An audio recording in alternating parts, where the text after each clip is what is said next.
Hey, what's happening? Welcome back to the channel. It's Charles here, and today we're going to be talking about what it means to have a golden Premier League trophy. That's right, what does it mean to go a whole season unbeaten, and why Man City have bottled it yet again.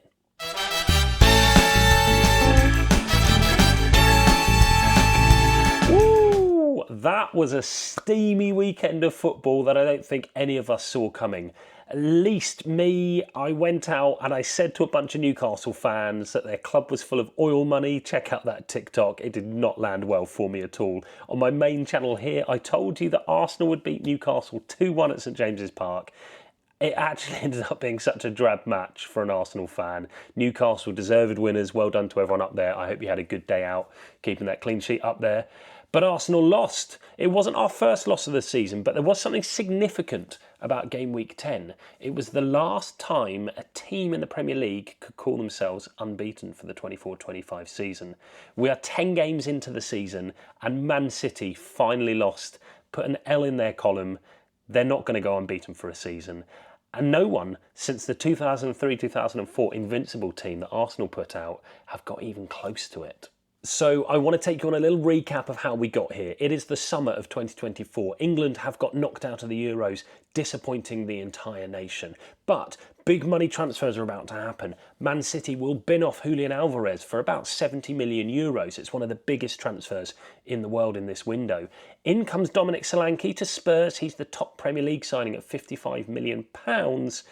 Behind him, I think there's a host of people. Maybe Onana has come in. Douglas Luiz has gone out at Villa. Bit iffy there. Calafiori's in at Arsenal. Emile Smith-Rowe has gone. Remember him? Man United have obviously spent through the roof on players who are never going to land. Lenny Yoro yet to really get his time in the limelight. And plenty of others, including Joshua Zirkzee, etc. But we're about to start the season and all 20 teams head into game week 1 completely unbeaten. What I'd like to do is to take you on the journey of how each team lost their unbeaten status in the league up until game week 10 and talk about what it really tells us about the rest of the season. We all remember game week 1, the early kickoff, the one that kicked it off, the one that made everyone panic whether they had their fantasy football team in on time.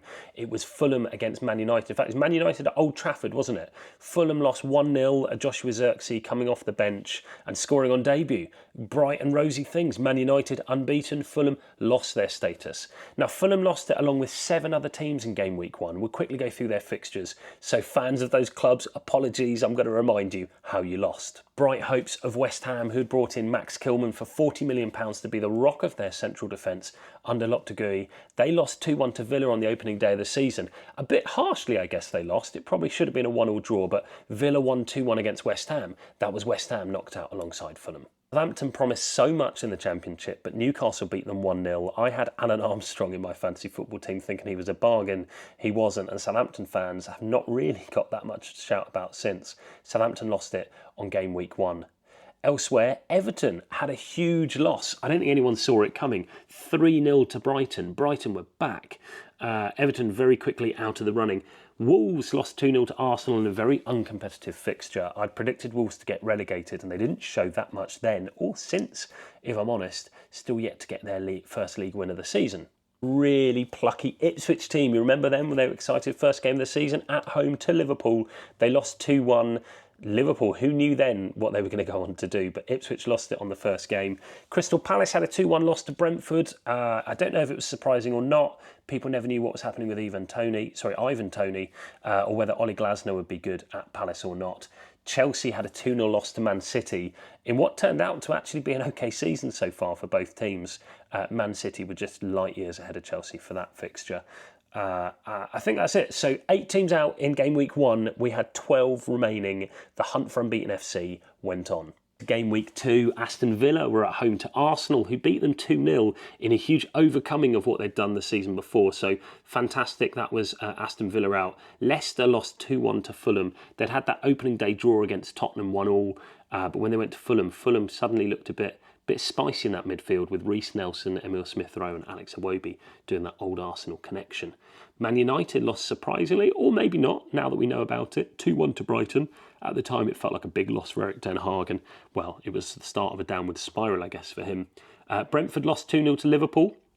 That was a big sad day for them. So we went, another 4 teams were knocked out. 8 in the game week 1, 4 in game week 2, which meant 8 teams remained unbeaten heading into game week 3. Now, in that game week, only one of those unbeaten teams lost, and it was Tottenham losing to Newcastle 2-1, which I think at the end of the season will be quite a big game for Tottenham to have lost. I think they'll be in and around the same kind of space in the league, Newcastle and Tottenham. So a big win for Newcastle there. We then went into game week 4. Liverpool surprisingly lost, I think it might have been at Anfield actually, to Nottingham Forest 1-0. Forest, probably the story of the season so far. They did great. So it turns out Liverpool were not going to go a season unbeaten. They're the first kind of big team that have that were predicted good things. I suppose Arne Slot, you'd never expect him to go a whole season unbeaten in his first season, but that was Liverpool out, game week 4. Game week 5, we lost 2 of our remaining unbeaten teams. So Bournemouth had a superb start, but they lost 1-0 to Chelsea, I think it was. Let me double check. Sorry. They lost 3-0 to Liverpool. That Liverpool team just kept rolling on. And although Bournemouth, you'll hear more about them in this video, they did lose to Liverpool quite heavily. Newcastle also lost 3-1 to Fulham, which I don't think anyone saw coming. So that was the end of the Newcastle unbeaten era. We then had to wait until game week 6 to see Brighton lose to Chelsea. They lost 4-2. The Brighton bubble slightly popped after their good result against Arsenal at the Emirates with the Declan Rice red card. Remember that, seems like ages ago.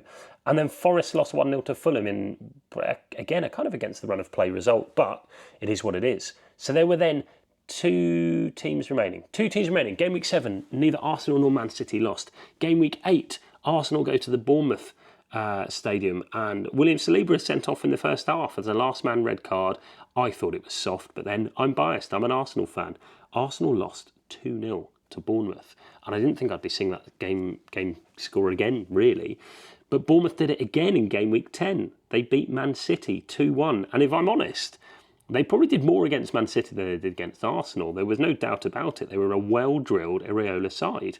And Man City, having gone 33 games unbeaten in the Premier League, looking to surpass the 49 games that Arsenal did in 03, 04, 05, found themselves losing.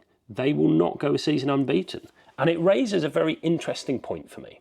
Many football fans would have you believe that the hardest thing to achieve in football is a double, a treble, 4 league titles in a row, maybe more.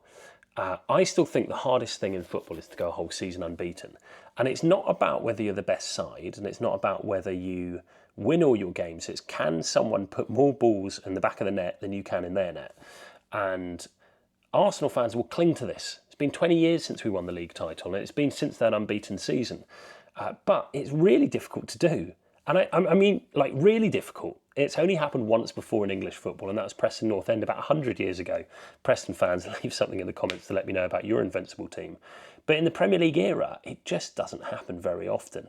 And yet again, it's been proven that what Arsene Wenger did in 03, 04 is incredible. Discipline of going 38 games without once having an off game, without having the weird red cards you've maybe seen Arsenal have this season, whether the lapse in concentration that we've seen all teams affected by every now and then, it just didn't happen in that 03, 04 season. And the players that went on to lift that trophy are now legends at the club, including Edu, who is about to leave Arsenal. And it let the precedent for kind of what elite football was. We now live in a world with Guardiola, Klopp, Arteta, loads of managers. They basically get 90 points in the league, 90 points plus regularly. There are periods where Man City certainly, and Liverpool, I guess, in the last 5 years, have gone like 20 games in a row winning, 15 games in a row winning, which was unheard of when I was growing up. It wasn't a thing. But we're back in a world that how many points is needed to win the Premier League this season? Certainly there are losses in everybody's column, which shows that anybody is beatable. And I look forward to the games between Liverpool and Man City, Arsenal, Liverpool, Arsenal, Man City, and even, I guess, Tottenham, Chelsea, Man United. Putting them in the mix, there should be a lot of losses up the top of that table. Aston Villa probably deserve a mention there too. So what I want to know from you, what is the biggest achievement in football? What is the hardest thing to achieve in the Premier League?